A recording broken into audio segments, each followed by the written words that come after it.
esteja convosco. Ele está no meio de nós. Proclamação do Evangelho de nosso Senhor Jesus Cristo, segundo Mateus. Glória a vós, Senhor. Naquele tempo, vendo a multidão ao seu redor, Jesus mandou passar para outra margem do lago. Então, o mestre da lei aproximou-se e disse: Mestre, eu te seguirei onde quer que tu vás. Jesus lhe respondeu: As raposas têm suas tocas, as aves dos céus têm seus ninhos, mas o Filho do Homem não tem onde reclinar a cabeça. Um outro dos discípulos disse a Jesus: Senhor, permite-me que primeiro eu vá sepultar meu pai. Mas Jesus lhe respondeu: Segue-me e deixa que os mortos sepultem os seus mortos. Palavra da salvação. Glória a vós, Senhor. Você dá um pouquinho, você que está em casa, você que está aqui na nossa paróquia. Se vocês escutaram o evangelho de ontem, é igualzinho, não? É ou não é? Estão lembrados não do evangelho de ontem? Só que aqui é Mateus e ontem foi Lucas. Alguma coisa é parecido mesmo, né? Nem tudo nos evangelhos é igual não, mas essa passagem é bem parecida, é praticamente igual, né? Ontem foi Lucas, hoje é Mateus. É assim, deixa eu explicar um pouquinho. O evangelho mais antigo que se considera é o de Marcos, apesar de ter cursos aí de um padre famoso dizendo que é Mateus. Não é. O mais antigo é o de Marcos. O que está em Marcos se encontra em Mateus e Lucas. Você pode comparar. Praticamente todo Marcos, com alguma exceção, certamente, está em Mateus e Lucas. Além disso, Mateus e Lucas têm algo em comum aos dois, né? Isso aqui é comum a Mateus e Lucas, tá certo? E além disso, cada um tem sua fonte própria, porque nem tudo é igual. Então, o Marcos é o que se considera hoje no estudo da Sagrada Escritura. Marcos é o mais antigo, nem parece, né? Porque é curtinho. O que está em Marcos, 80%, muita coisa está em Mateus e Lucas. Além disso, Mateus e Lucas têm algo em comum, só os dois, que não está em Marcos. Bem, isso aqui você tem que ver, se está nos três ou está só em Mateus e Lucas. Mas é muito parecido com o evangelho de ontem de Lucas. Naquele tempo, vendo a multidão ao seu redor, Mateus insiste que tinha uma multidão. O Lucas ontem falou que eram os discípulos que estavam lá, né? E que ele estava indo a Jerusalém, né? Eu recordo que a homilia foi ontem, né? Ele estava indo a Jerusalém e os discípulos estavam lá. Aqui ele fala de uma multidão, né? Jesus mandou, para você ver que tem alguma diferença, Jesus mandou passar para outra margem do lago. Que lago é esse? O lago de Genezaré, o lago da Galileia. Eles chamavam de mar também, mar porque é muito, muito grande. O Mar Castanhão aqui é maior do que ele, mas para eles é grande, né?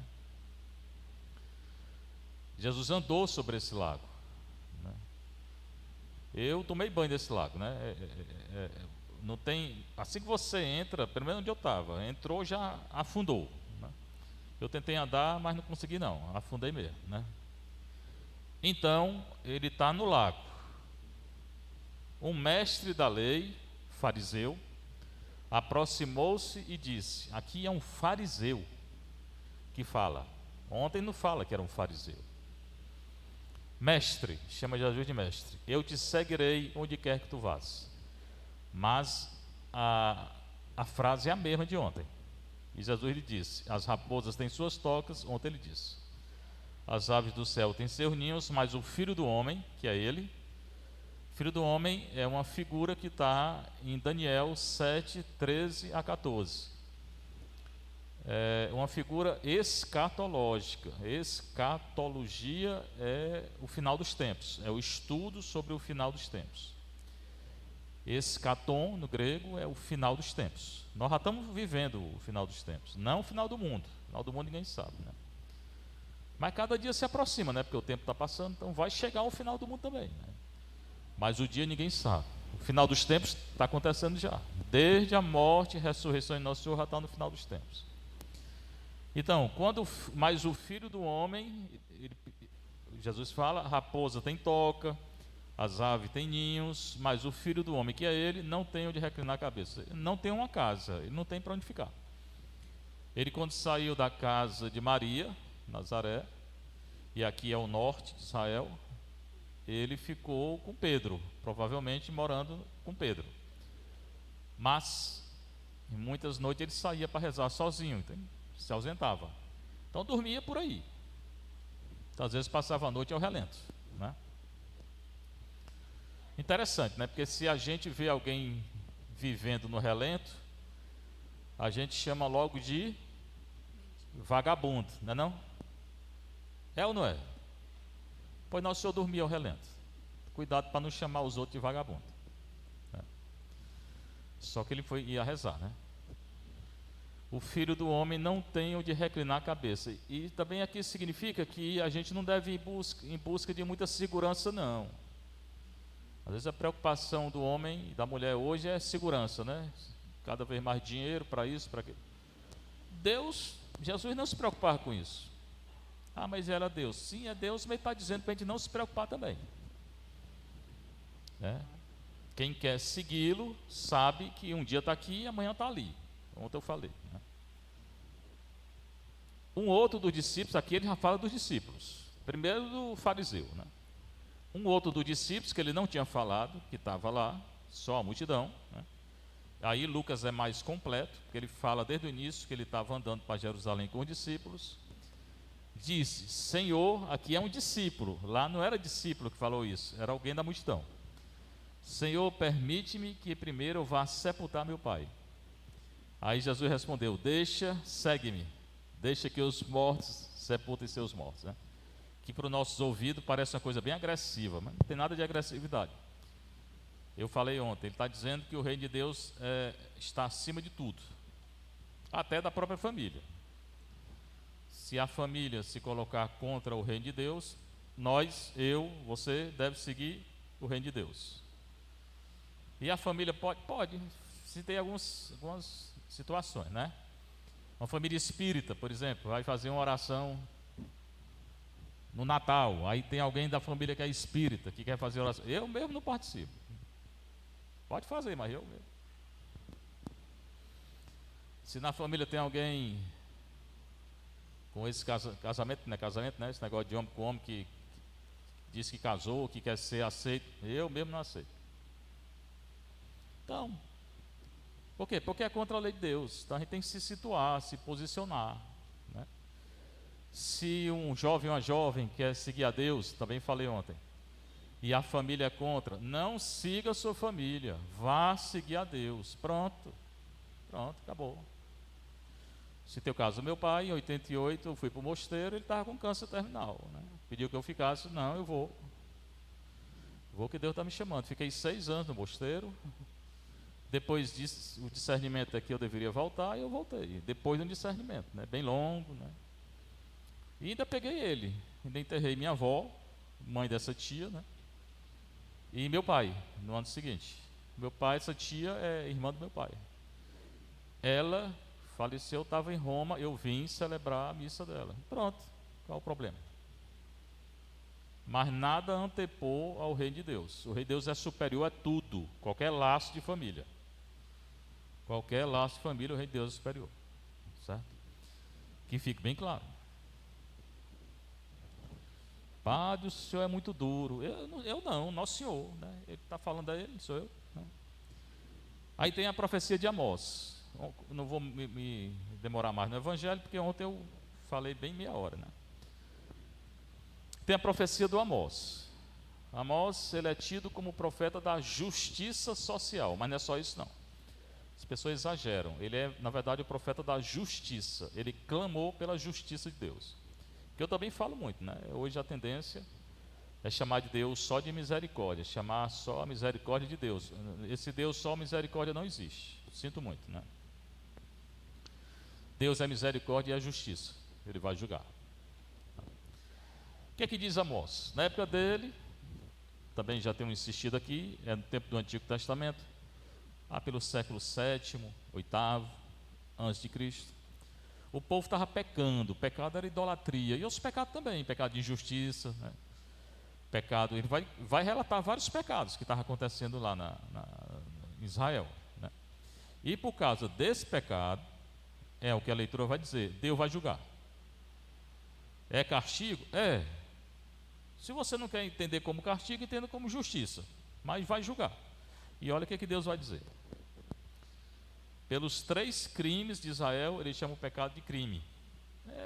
É crime mesmo. Essa procuradora aí que matou esse menino, se ela autorizou o aborto, uma criança de 27 meses, ela é uma assassina, né? Ela é responsável pela morte de uma criança. É crime.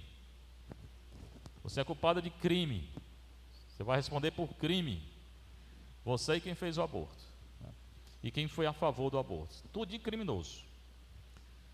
Pelos 3 crimes de Israel, pelos seus 4 crimes, é uma maneira de falar, quer dizer que é uma coisa muito grande. Não retirarei a palavra de quem? De Deus. Ou seja, julgamento. Aqui é uma linguagem de julgamento. Você vê como um profeta é duro, né? E qual era o pecado? Eles vendem o justo por dinheiro. Jesus não foi vendido? Jesus não é o justo também, né? Foi vendido por 30 moedas, né? Mas aqui ele está falando de pessoas que eram justas, inocentes, e foram vendidas, né? Traídas, caluniadas, e talvez até vendidas mesmo como escravos, né? Jesus foi, né? E o indigente pelo preço de um par de chinelos, quer dizer, eles maltratavam os indigentes, como muita gente hoje, né? Mudou muito pouco, né? No Brasil até se queima, aconteceu em Brasília, se não me engano, queimaram um indigente, né? Na Itália também, eu estava lá, fizeram a mesma coisa, né? Pecado gravíssimo. E lá na Itália, como aqui, os jovens estão soltos. São jovens de classe média que fazem isso, né? Vai pagar, meu irmão. Você está solto aqui, você vai pagar pelo que você fez. Queira Deus que você se converta. Tem chance? Tem, já falei também. Se a pessoa se converter antes de morrer, todo mundo vai ter a última chance. Antes de morrer, você vai ser julgado. Você vai ver tudo que você fez. Fez, não fez, sentiu, não sentiu, quis, não quis, tudo. Aí se você se arrepender, você salva. Se não, aí você vai responder. Mas mesmo se arrependendo, no caso de um crime, matar alguém, você vai responder. Onde? Purgatório. Por isso que existe o purgatório. Então, primeiro, eles vendem pessoas, né, como escravas. Quem? Israel fazia isso. Maltratava os indigentes. Pisam na poeira do chão a cabeça dos pobres, não fazem justiça aos pobres. Hoje também é a mesma coisa, né? Impedem o progresso dos humildes, mesmo que está vendo hoje, né? Um bairro como esse, daqui a 7 anos, nunca ninguém fez nada para melhorar realmente a condição de vida daqui. Nenhum desses políticos ganhando 40 mil por mês. Vão responder. Ó, vocês aí, ó, olhando para a televisão, vão responder. Filho e pai vão na mesma mulher, pecado sexual também, profanando o meu santo nome. Não vou nem falar dos pecados sexuais de hoje, que está nas internet toda hora aí, né? Esses carnavais blasfemos, inclusive de Fortaleza, né? Umas porcarias. Não gostaria que a Covid voltasse não, mas se é para evitar o carnaval, é melhor que, né, ficar calado. Deitando-se junto a qualquer altar, se é qualquer altar, os sacerdotes faziam isso também. Ele está acusando aqui os sacerdotes também, ó. Usando roupas que foram entregues em penhor, estavam devendo, não pagavam. Bebem vinho à custa de pessoas multadas. Está falando dos sacerdotes, viu? Viu, padre? espadei tudinho, inclusive eu. Quem está fazendo isso, né? Na casa de Deus, pecado na casa de Deus, hoje está cheio. Entretanto, diz o Senhor, eu tinha aniquilado diante deles os amorreus. Os amorreus eram os inimigos de Israel. Deus fez Israel vencer a guerra. Israel pecou. Esse pecado nojentos aqui. Homens espadaúdos como os inimigos de Israel eram fortes, robustos como carvalho, como árvores, destruindo-lhes os frutos na ramada. Deus fez Israel vencer uma guerra que não poderia vencer. Israel ganhou desses amorreus aqui, era um povo lá, arrancando-lhes as raízes. Deus fez arrancar as raízes, ou seja, Deus fez com que Israel vencesse um povo inimigo. E tinha guerra no Antigo Testamento, está cheio. Se você ler, está cheio de guerra lá. Por quê? Porque o Antigo Testamento era assim. Fui eu que vos fiz sair da terra do Egito. Foi Deus que tirou Israel do Egito. Israel não tinha exército para sair do Egito. Vos guiei pelo deserto 40 anos, porque pecaram, fizeram um bezerro de ouro. Já na saída do Egito, Deus tirando eles do Egito, eles idolatraram com bezerro de ouro. Você vê que raça de povo era esse Israel, né? E nós fazemos a mesma coisa. Durante 40 anos, nenhum daqueles que pecou entrou na terra prometida. Justiça de Deus. Ah, mas Deus é misericórdia. É misericórdia e justiça. Toda aquela geração que saiu com Moisés do Egito, nenhum entrou na terra prometida. Só os filhos deles, mas eles, nenhum entrou. Por quê? Porque pecaram. Nem Moisés entrou. E Moisés é o maior personagem do Antigo, dos homens, entre os homens, né? Moisés e Elias, para ocupar a terra dos amorreus, eles dominaram a terra dos inimigos. Pois bem, aí começa o juízo mesmo de Deus agora para eles. Eu vos calcarei aos pés. Você está escutando o que Deus está dizendo? Eu vou pisar vocês. Pronto, agora entende, né? Deus está dizendo que vai pisar o povo dele. Como calca o chão a carroça carregada de feixes. Uma carroça está espremendo o chão. Eu vou pisar em vocês. O mais ágil de vocês não vai conseguir fugir. O mais forte não terá força. O valente não salvará. O arqueiro não resistirá de pé. Vão morrer tudinho vocês. O corredor veloz não terá pernas para escapar. Não adianta fugir não. Nem se salvará o cavaleiro. Pode ter cavalo. Corra, você vai morrer. O mais corajoso dentre os corajosos fugirá nu naquele dia, diz o Senhor. Brinque com Deus. Você vê uma coisa? Ah, mas Deus é misericórdia. Não escutou não o que ele disse que vai fazer? E fez. No ano 722, Israel foi para o exílio. Tudo isso aqui aconteceu. Foram escravizados, humilhados, ridicularizados. E os assírios que venceram eles e levaram para o exílio, colocaram um povo pagão no lugar, que deu origem aos samaritanos. Tudo isso aqui aconteceu por causa da infidelidade do povo, do pecado do povo, esse pecado aqui.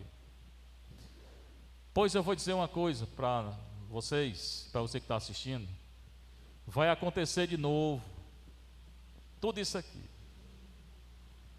porque a humanidade está fazendo a mesma coisa que o Israel fez. Todo esse castigo vai acontecer de novo, em proporção muito maior. Muito maior. Ainda tem tempo de se converter. Mas vai chegar um tempo que não vai ter tempo. Vai chegar um tempo que vão correr para as igrejas e as igrejas vão estar fechadas. Vai chegar um tempo que vão querer se converter, não vai ter conversão mais não. Ainda tem tempo. Mas isso aqui que está escrito, que já aconteceu, vai acontecer de novo. Seja louvado nosso Senhor Jesus Cristo. Para sempre seja louvado em vossa mãe, Maria Santíssima.